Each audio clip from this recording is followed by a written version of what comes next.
Hey guys, Jedi here. Just wanted to do this video. I've got a lot of different stuff in today. Got the G&P WOC challenge kit looking somewhat like I want it to. I've been getting a lot of questions about certain things, and it would really suck to take all this stuff off, so I have to explain it to you. Quick shout out to John J. Rambo 1. Got a chance to look at a couple of his videos. Dude's pretty cool. Need to go check him out. Man's got like arms like gorilla, you know what I'm saying? She's blew my mind. I thought he was like a 12-year-old kid. Anyway, let's just get after it. Okay, first thing that I've added to it is the Vltor stock. This is a real steel stock. It's not airsoft. So, this one came from eBay through another dealer that I know, and this one retails somewhere around about 150 bucks. Okay, the Vltor is a really nice line. What I wanted was the E-Mod, which is about 3 inches longer and has the door here on the side, but you can't get them anywhere. Okay, I mean just nowhere. You can get them in black but not tan, and you can get the element version, the airsoft version, pretty cheap, and but not in tan. That's also only available in black. Of course, you guys know about the G&P EOTech. Had that one for a while. This is the MOE Magpul hand grip. Now, this is pretty interesting. This fits this gun very nicely, but the difference is right about in here, where the screw head meets the plastic before it goes into the body, is probably about a 1/16 of an inch more narrow. It's not as thick as it is on the stock handguard. And the hardware that comes with this one is about a 1/16 of an inch too much in diameter. So you have to use the stock screw that you put your stock hand grip on with. You install it the same way you do when you're building the weapon, just by sticking it up in here and just turning the screw in. But like I said, it's a 1/16 of an inch too long. So what that means is you bottom out and you still got a 1/16 of an inch before you get any kind of pressure to hold it on. The easiest fix is to grab a couple washers, put those under it, put it in there, tighten it up, solid as rock.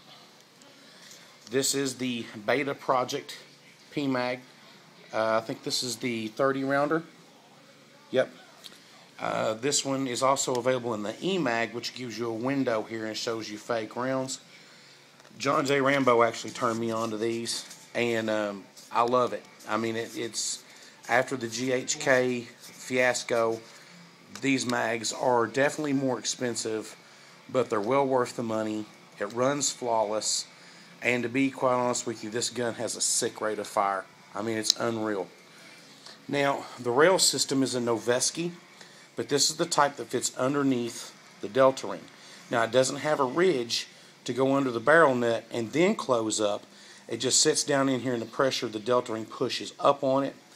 Then up here on the front, see if I can get down in here. Okay, let's see here.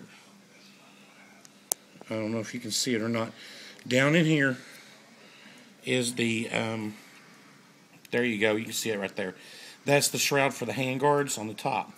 So how this thing hooks up is it hooks into the delta ring in the back, and it clamps over top of your front handguard ring, and then you have two hex screws similar to Daniel Defense. One screws to the bottom this way on the other side and on both sides of the front, and it sits pressure here and clamped together here, and that's how it sits on there.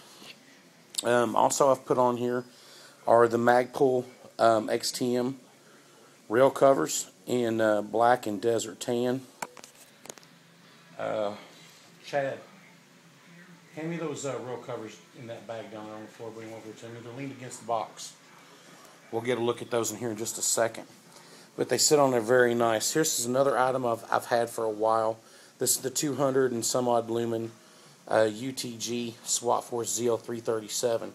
And this one has a body, and it has a hand body. This is the weapon mount. You can tell how bright that sucker is. This thing floods with light. It's not LED. It's a xenon bulb, and it will flat out blind you. Check that out in my hand. Okay, this is some of the leftovers from these XTMs. Now, I'm not sure if these are PTS or not, But you can see, hopefully you can see with this iPhone, right up in here, right there it is. Probably can't get it. I'll have to do this with the regular camera, but that says Magpul XTM, Magpul products, patent pending. And I got these in a bag, and instead of paying for one set of this little bag here, and I got those off of eBay. Now that was $10 a bag, so I'm pretty sure what I got there is a PTS version. And the guy ordered these from a supplier, and he said they didn't fit together nicely, but as you can tell, they fit together quite nicely.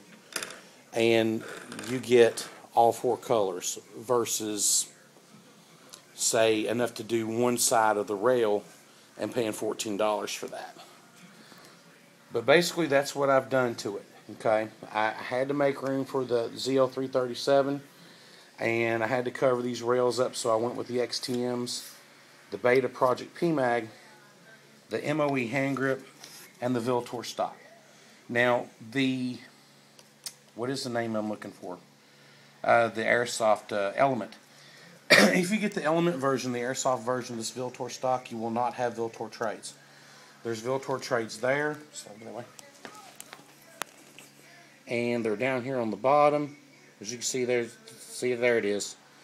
And then they're up underneath here. They're everywhere. Super awesome stock. Now on the front, they're also right there on those little plugs. Now these plugs aren't like the Airsoft version. They've got a little screw head right there, see? When that goes in, that screw head engages and it tightens down. Okay, you can keep batteries in here, and you can also take this rubber cap off down here on the bottom and put another batteries down in here on both sides and in the middle. So this is a really nice stock to have. I highly suggest it. Like I said, I wanted the E-Mod mainly because the E-Mod's 3 inches longer and it gives me a longer length of pull. But once I got these on here, I really loved it. Reverse side, I'm setting my tack light off. There we go. Let's just do a panoramic thing here. So major difference. All this SEAL team stuff's going to go when I get the trades and all the stuff done that I want to do to this. I'll do a final video on it. Like I said, guys, this thing is amazing. It kicks like a beast, and for $200 you just cannot beat it. And with $200 only being your end cost, it leaves plenty enough room to buy all the stuff that you see here to go with it and just doll it up and dress it out and make it look sharp. So what we're going to do, my son Pyro and I are having a little argument over whose weapon looks best. So I want to cut this one here, and then we're going to put up a video of them side by side, and then you guys vote. Thanks for watching. Have a good one.